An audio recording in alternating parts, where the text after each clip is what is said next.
안녕하세요. 김성길 목사와 함께하는 GTS 말씀 묵상 시간입니다. 오늘은 제 4주차의 두 번째 날 묵상이 되겠습니다.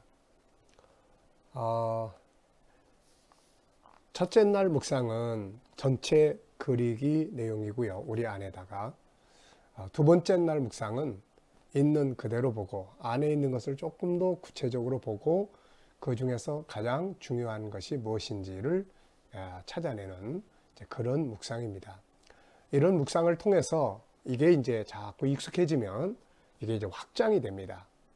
그래서 우리들의 살아가는 삶의 현장에서 사용할 수 있고 또 아이들은 공부하는 학습 현장에서 이 방법들을 사용을 하면 효과적인 공부를 할 수가 있죠.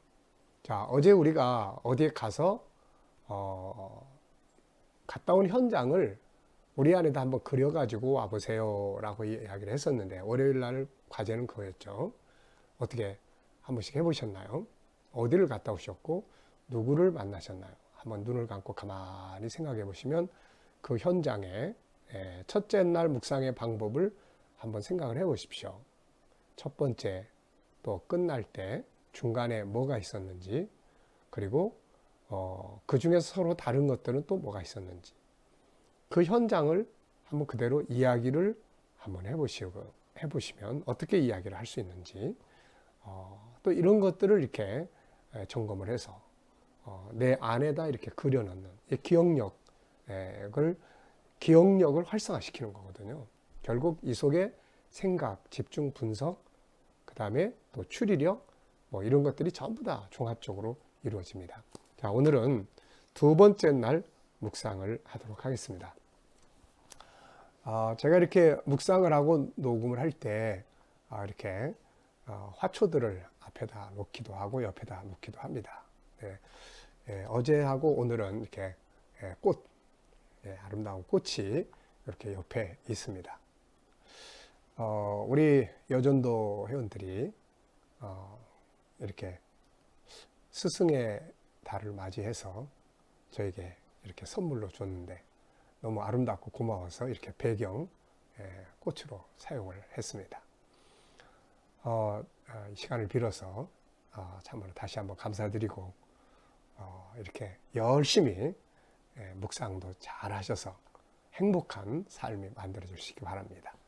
자, 그러면 이제 우리 2일차 본문 말씀을 먼저 우리 한번 암송을 하실 수 있는 분들은 암송을 해보시고 암송이 잘 안 되시는 분들은 보시면서 3번 읽어 보시도록 하겠습니다.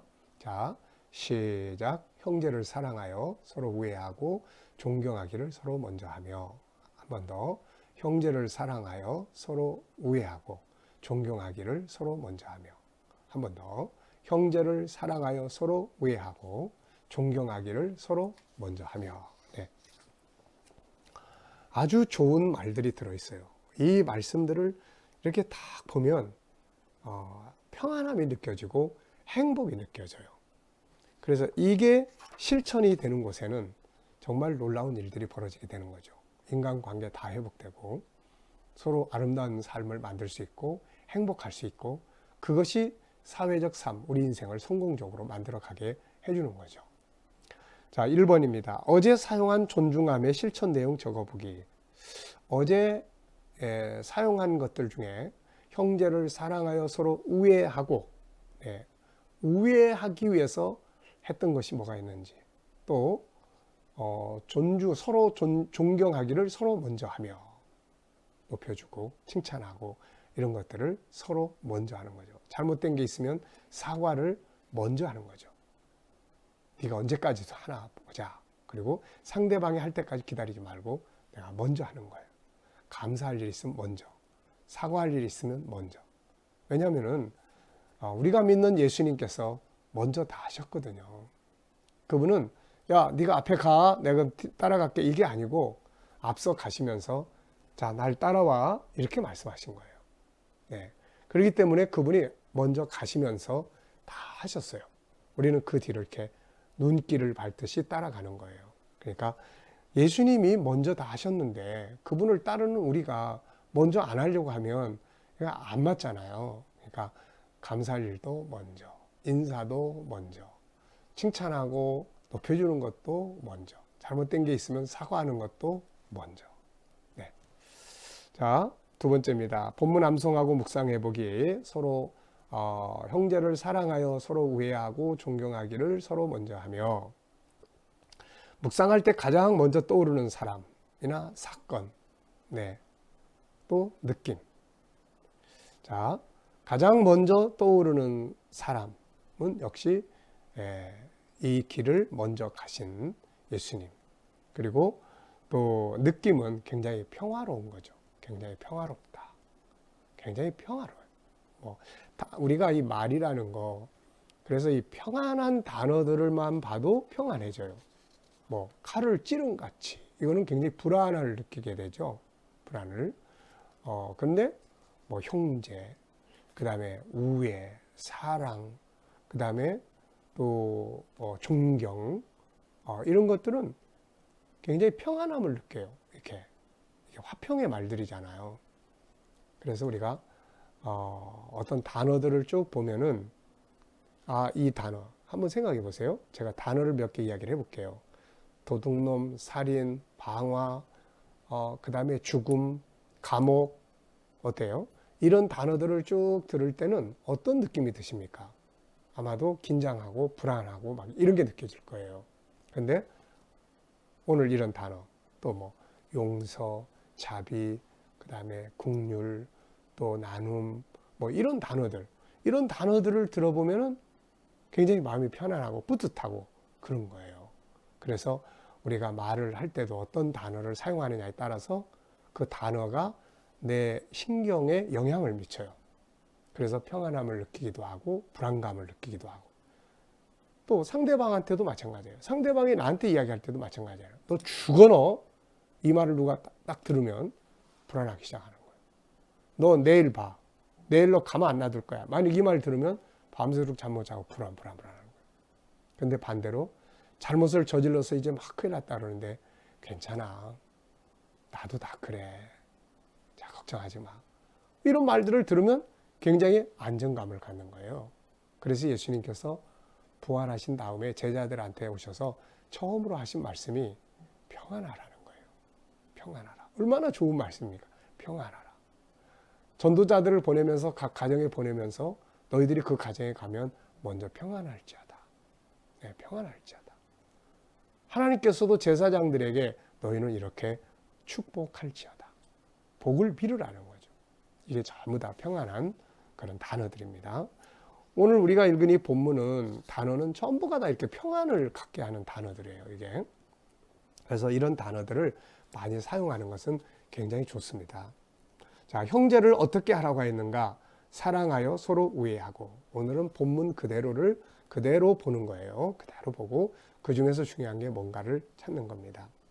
네 번째입니다. 존경하기를 서로 어떻게 하라고 했는가? 먼저 하라. 이건 참 중요한 말이에요.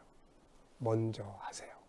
인사도 먼저, 사과도 먼저, 고마운 표현도 먼저, 칭찬도 먼저. 네가 언제까지 하나 보자. 네가 할 때까지 나는 안 할 거다. 이래 버리면 안 돼요. 먼저 하는 거예요. 먼저. 예수님이 항상 먼저 찾아가시잖아요. 먼저. 네.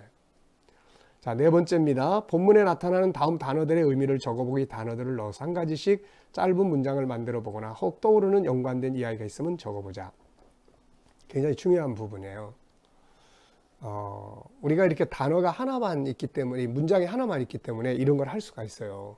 근데 이제 본문이 내용이 길면, 사건을 다루는 것 같으면 내용이 길죠. 그러면 이제 이런 것들은 그때는 또 하기가 조금 어렵습니다. 그래서 이럴 때 문장 만드는 훈련을 많이 해보세요.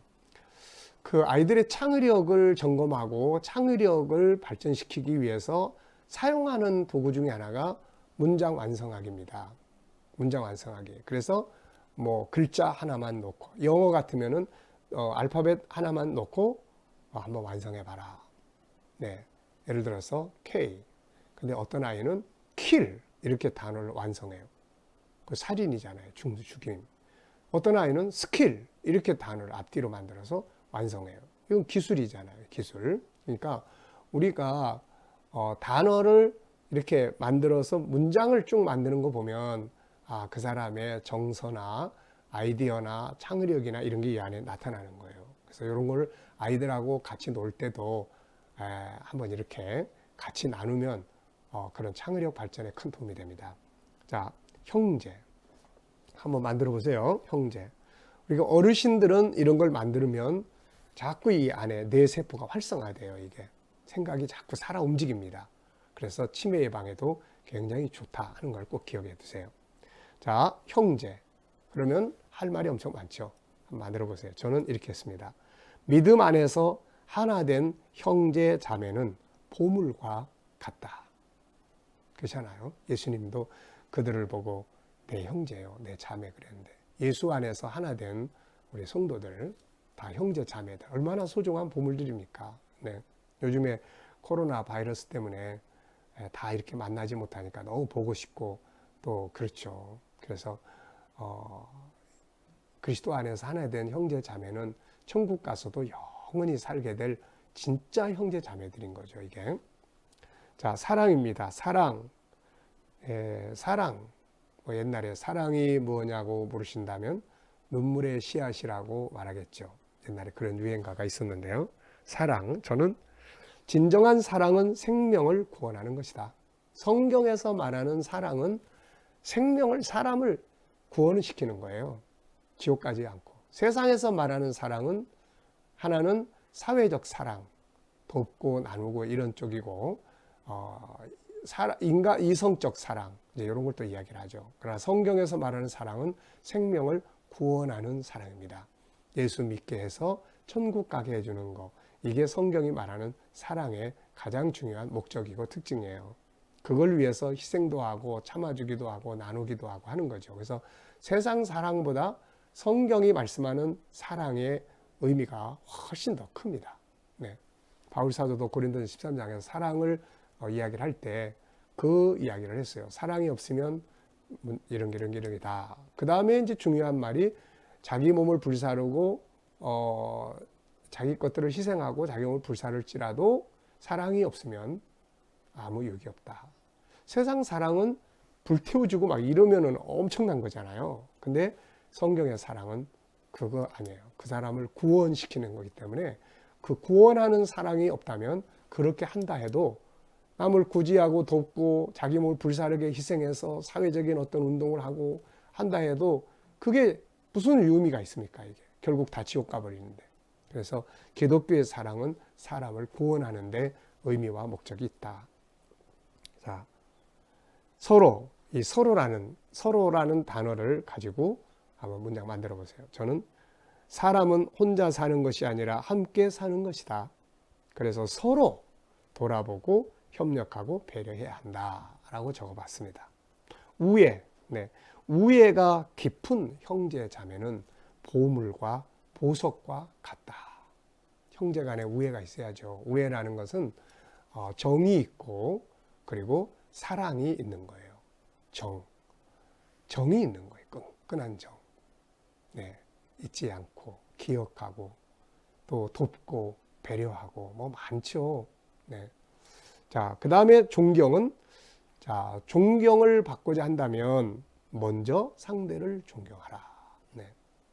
이게 예수님이 말씀하신 산상수훈에서 무엇이든지 남에게 대접을 받고자 하는 자는 대접해라. 먼저 대접을 해라. 네, 이것이 율법이고 선지자의 강령이다.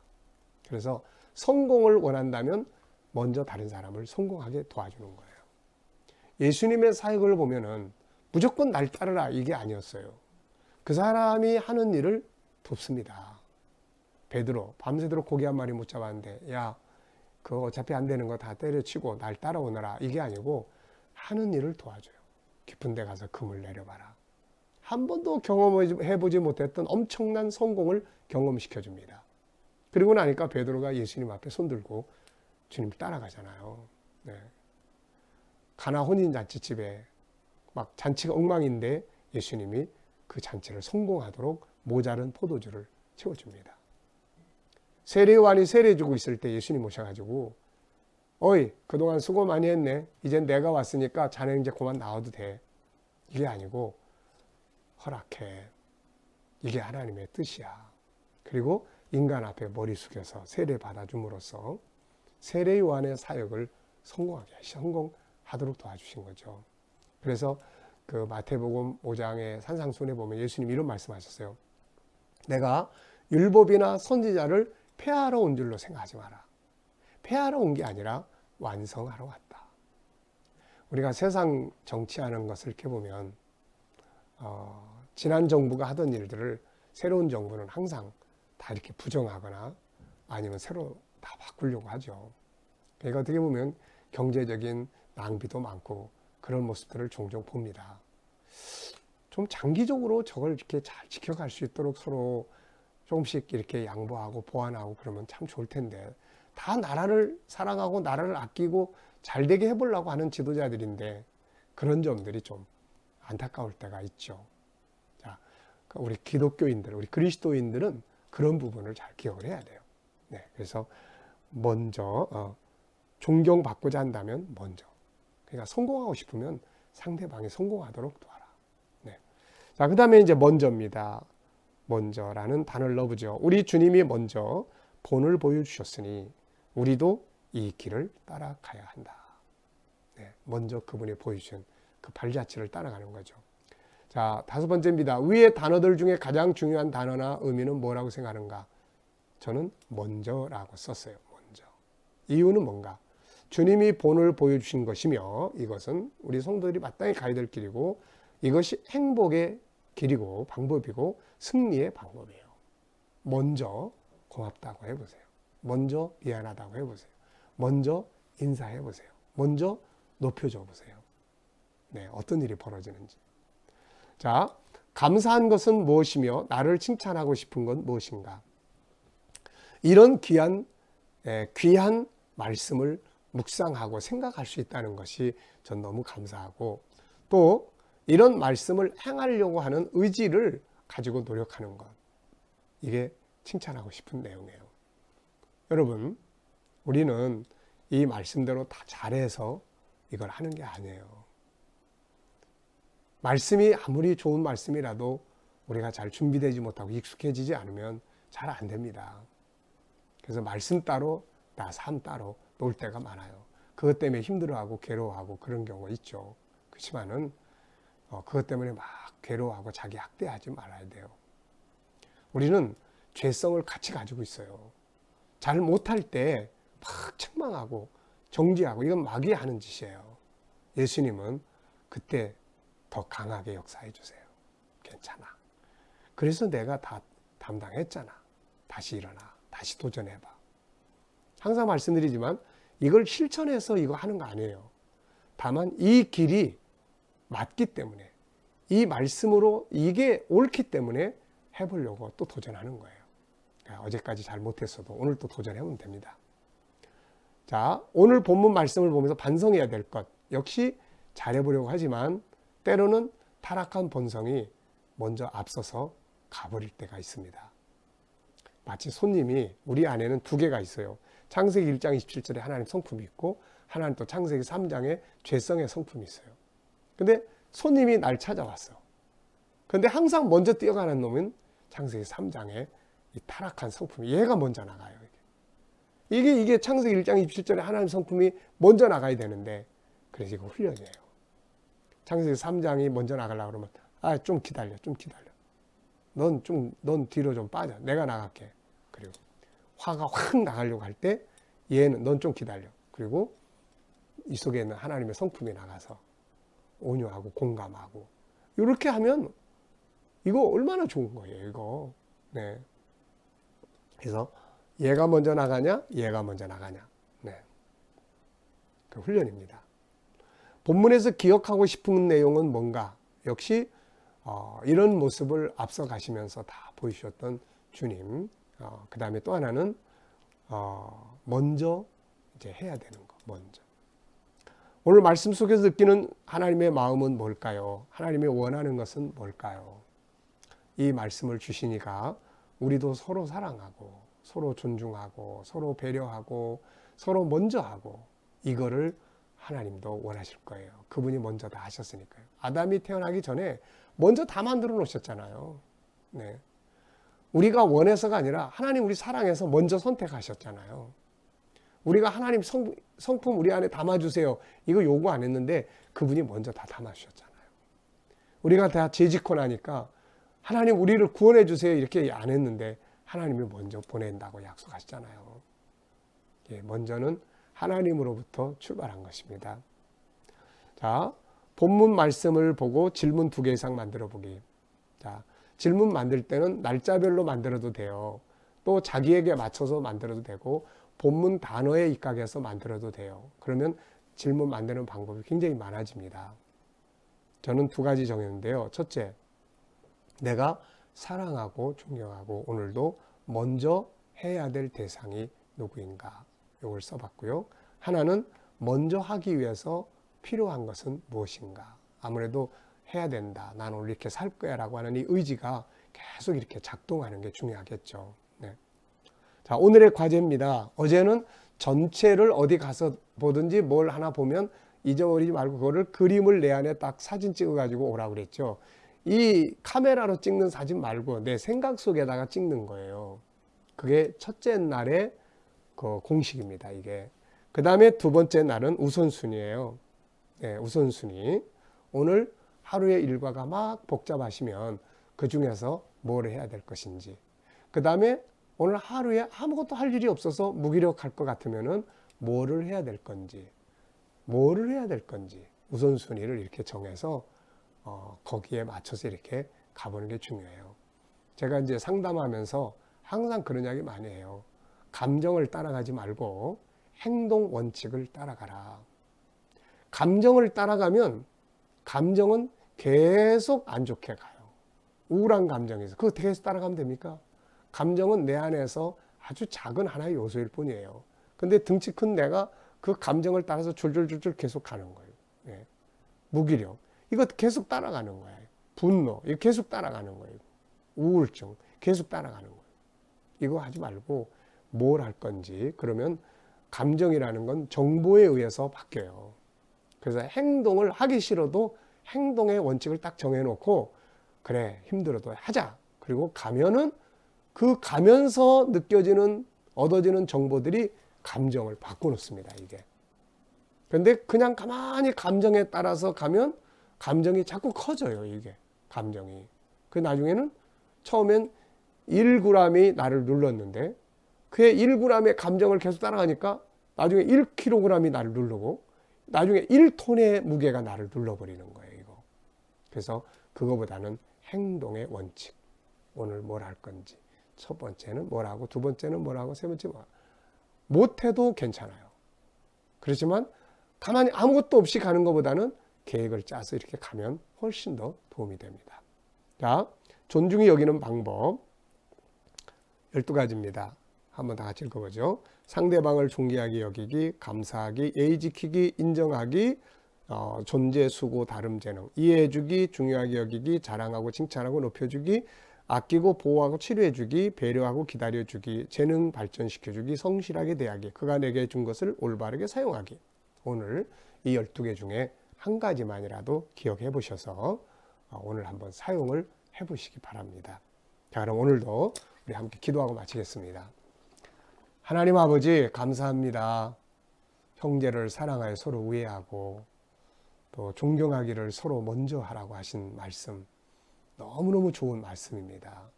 이 말씀 우리의 기억 속에서 항상 되살아나게 하셔서 이 말씀 따라 살게 하여 주옵소서.